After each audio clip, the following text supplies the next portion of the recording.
사건 사고의 재판 과정을 접하다 보면 일반적으로 검찰이나 변호 측의 구형대로 형량이 정해지곤 하는데요.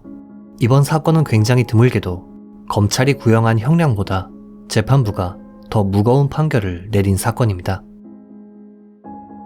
이 여성의 이름은 타구치 아카네.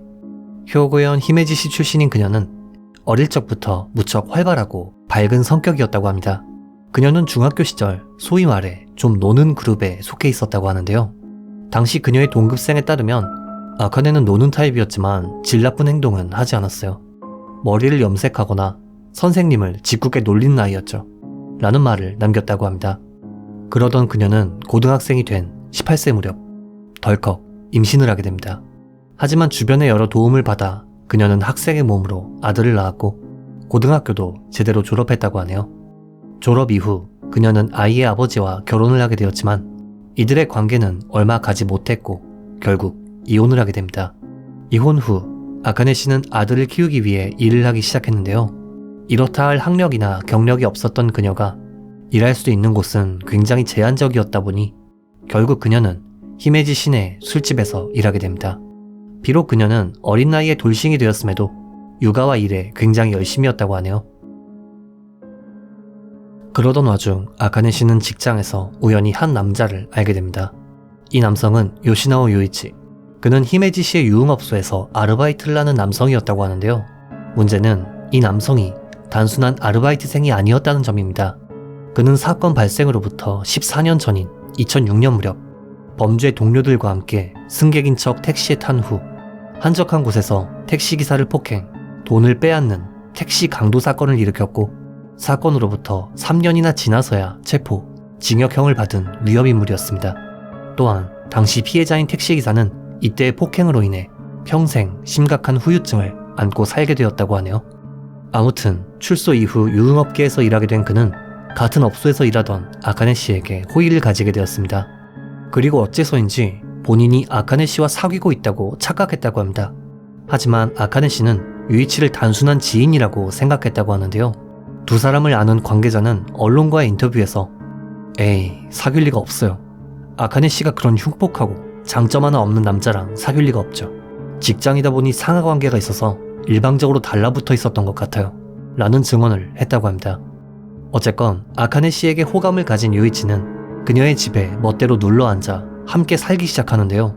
경위가 밝혀지지 않았기에 명확히 알 수는 없지만 일적인 부분에서 접점이 있었던 것도 있고 무엇보다 유이치가 전과가 있는 위험인물인 것을 알았기에 저항하지 못했던 것은 아닌가 하는 의견도 있습니다.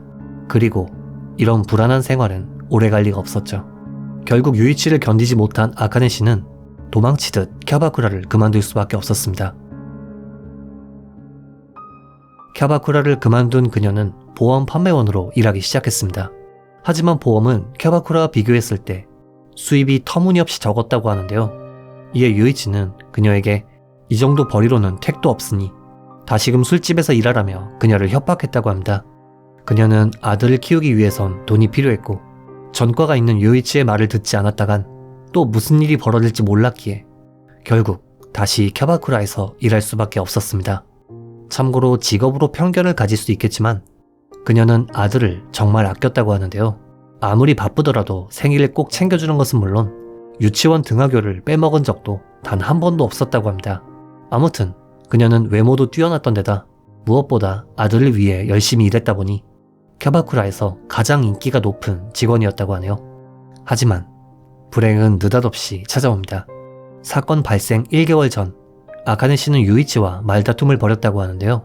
이 말다툼은 일적인 부분이나 장을 보는 것에 대해 의견이 갈린 다소 사소한 싸움이었지만 화가 치밀어 오른 유이치는 아카네 씨의 얼굴을 주먹으로 두들겨 팼습니다. 구타당한 아카네 씨는 즉시 경찰서로 향했고 집에 멋대로 눌러 사는 남자에게 얼굴을 맞았다며 신고를 했다고 합니다.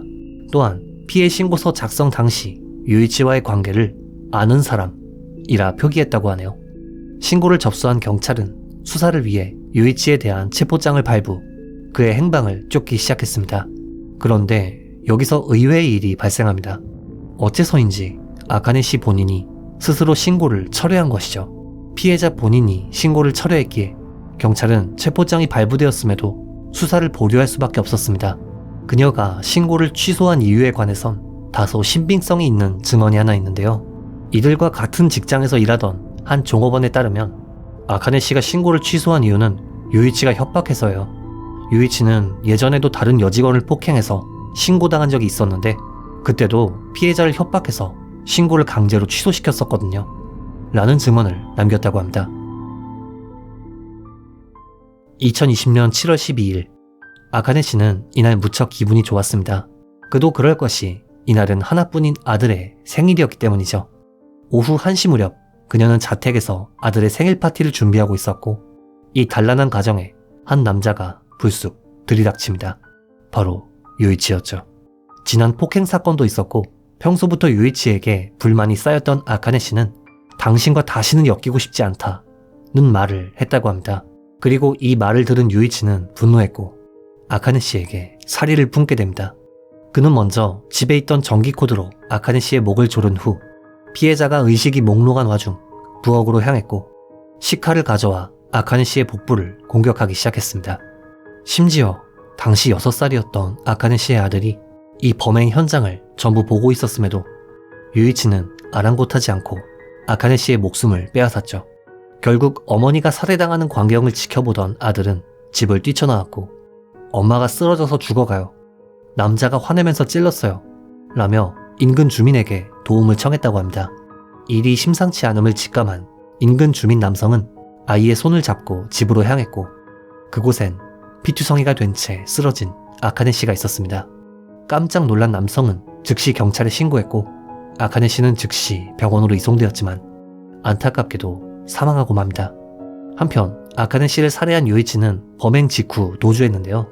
당시 그가 도주한 거리는 약 100km 정도의 거리였으며 도주 당시 사용한 수단은 훔친 아카네 씨의 자동차였다고 합니다. 하지만 그는 더 이상 도망칠 수 없겠다고 생각했고 교토의 한 경찰서에 출두해 자수했다고 하네요. 수사 과정에서 유이치는 대화 도중 이별 이야기가 나와서 화가 나서 찔렀다. 죽일 생각이었다. 라는 진술을 했다고 합니다.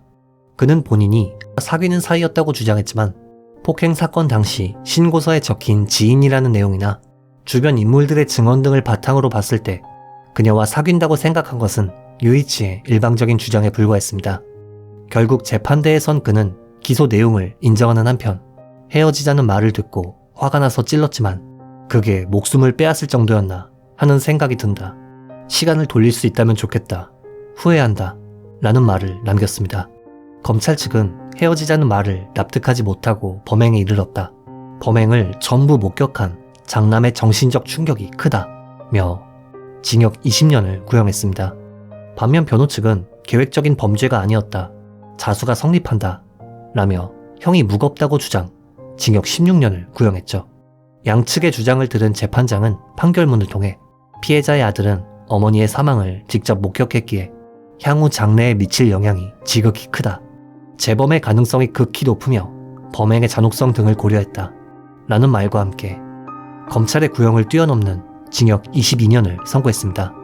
이후 유이치는 항소하지 않았고 그의 형이 확정되었다고 하네요.